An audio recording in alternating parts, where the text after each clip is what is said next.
Maintenance के मुकदमों की कार्रवाइयों के दौरान अक्सर ये देखने को मिलता है कि जहां पर हस्बैंड की कोई गवर्नमेंट जॉब नहीं होती या उसका ऐसा कोई काम या बिजनेस नहीं होता जिसका कि सबूत पत्नी के पास हो, वहां पर मुकदमे में पत्नी को पति की मासिक आय साबित करना बहुत मुश्किल होता है, क्योंकि पति बताता नहीं है, कोई सबूत तो वो देगा नहीं।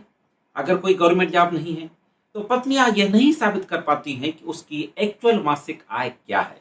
यहां तक कि यह भी देखने में आता है कि हस्बैंड के द्वारा इनकम टैक्स रिटर्न फाइल किया जाता है, इसके बावजूद भी कोर्ट में मना कर दिया जाता है। अब पत्नी यह भी नहीं साबित कर पाती है कि पति के द्वारा इनकम टैक्स रिटर्न फाइल किया भी जाता है या नहीं किया जाता है। इस तरीके की परेशानी से निपटने के लिए मध्य प्रदेश हाईकोर्ट ने एक मेंटेनेंस के मामले में हाल ही में एक बहुत ही महत्वपूर्ण फैसला दिया है।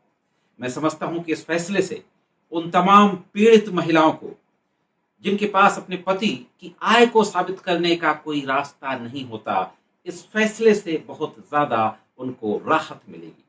तो साथियों, मैं करीम अहमद सिद्दीकी एडवोकेट एक बार फिर हाजिर हूं आपके बीच में अपने YouTube channel legal and social awareness में मध्य प्रदेश हाईकोर्ट के इसी महत्वपूर्ण फैसले की जानकारी के साथ। आज के इस एपिसोड में देखेंगे कि यह जो मामला मध्य प्रदेश हाईकोर्ट पहुंचा, इस मामले के फैक्ट क्या थे, मध्य प्रदेश हाईकोर्ट के द्वारा कौन सी महत्वपूर्ण बातें कही गई अपने फैसले में, और फाइनली किस तरीके का जजमेंट दिया गया। तो जुड़े रहे आखिर तक, देखते हैं कि पूरी जानकारी क्या है। यह जो मामला मध्य प्रदेश हाईकोर्ट पहुंचा, इसके फैक्ट में बहुत ही ब्रीफ में आपको बता दूं। हस्बैंड के द्वारा फैमिली कोर्ट के समक्ष अपनी पत्नी के ऊपर आरोप लगाते हुए ये कहा जाता है, बिना किसी रीजनेबल रीजन यानी उचित कारण के पत्नी उसको छोड़ करके चली गई। वो साथ में रहती थी। उसका कंडक्ट इस तरीके का था कि उसके माता-पिता लगातार टॉर्चर हो रहे थे और जिसकी वजह से उसके माता-पिता को ब्रेन स्ट्रोक हुआ। पति ने यह भी दावा किया, पत्नी के पास इंजीनियरिंग में बीई की डिग्री है और वो अपना भरण-पोषण कर सकती है। पति ने यह भी कहा, उसने section 9 restitution of conjugal rights का जो मुकदमा होता है, जिसको आम भाषा में विदाई का मुकदमा कहते हैं, उसकी भी अर्जी दायर की थी और उस मुकदमे में पत्नी ने पति के साथ रहने से मना कर दिया था। यह कहते हुए पति के द्वारा यह कहा गया फैमिली कोर्ट में, पत्नी को किसी भी तरीके का मेंटेनेंस पाने का अधिकार नहीं है।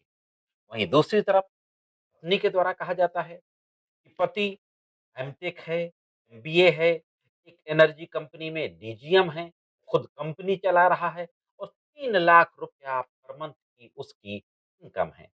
यह कहते हुए भरण-पोषण की माँग की जाती है अपने लिए और अपने एक बच्चे के लिए। फैमिली कोर्ट के द्वारा सारी चीज़ों को देखने के बाद, दोनों पक्षों के एविडेंसेस को देखने के बाद, पत्नी का मेंटेनेंस का मुकदमा खारिज कर दिया जाता है।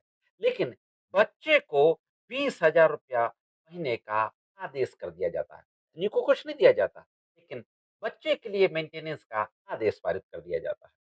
अब फैमिली कोर्ट के इस आदेश के खिलाफ पत्नी के द्वारा मध्य प्रदेश हाई कोर्ट के समक्ष एक क्रिमिनल रिवीजन दाखिल किया जाता है।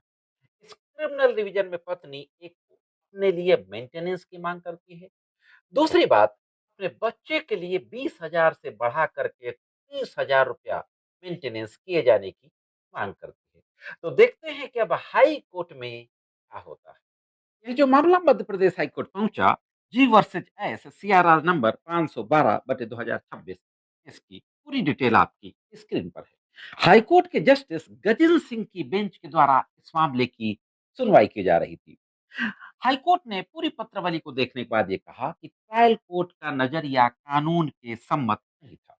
हाईकोर्ट ने एक और महत्वपूर्ण टिप्पणी की कि आय का जरिया तो छुपाया जा सकता है, income of source of income, लेकिन जीवन स्तर नहीं छुपाया जा सकता। पति पत्नी और नाबालिग बच्चे के जीवन स्तर के अनुसार उनका भरण पोषण करने की जिम्मेदारी से पति बच नहीं सकता है।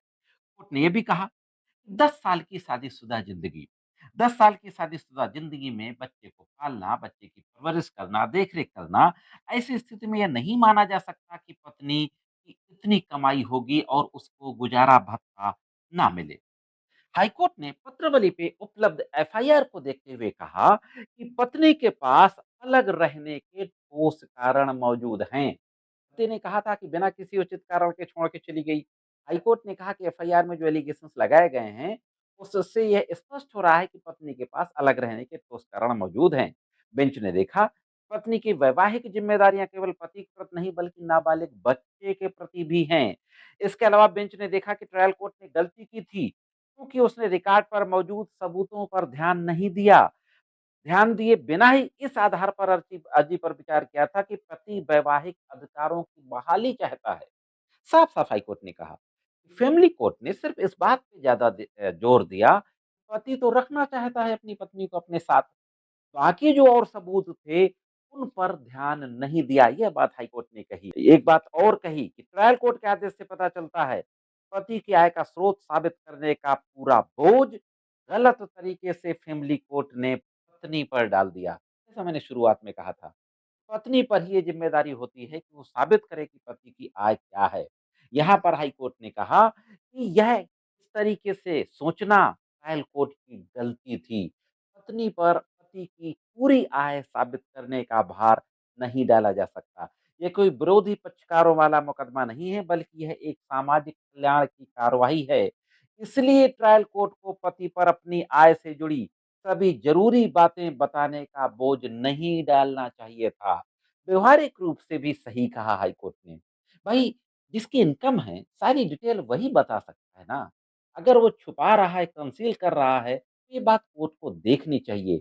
हाई कोर्ट ने कहा कि पत्नी पर नहीं डाला जा सकता कि अपने पति की पूरी आय के बारे में बताए। ये कहते हुए हाई कोर्ट ने फैमिली कोर्ट के ऑर्डर को खारिज कर दिया और फैमिली कोर्ट ने बच्चे की धनराशि 20,000 से बढ़ाकर 30,000 कर दिया और पत्नी के लिए भी 30,000 कर दिया।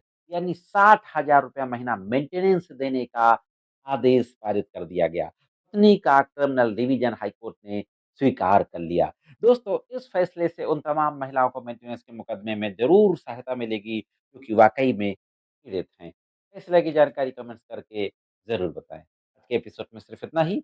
मिलते हैं किसी अन्य वीडियो में कानून की जानकारियों के साथ। तब तक महत्वपूर्ण कानूनी जानकारियों के लिए देखते रहें लीगल एंड सोशल।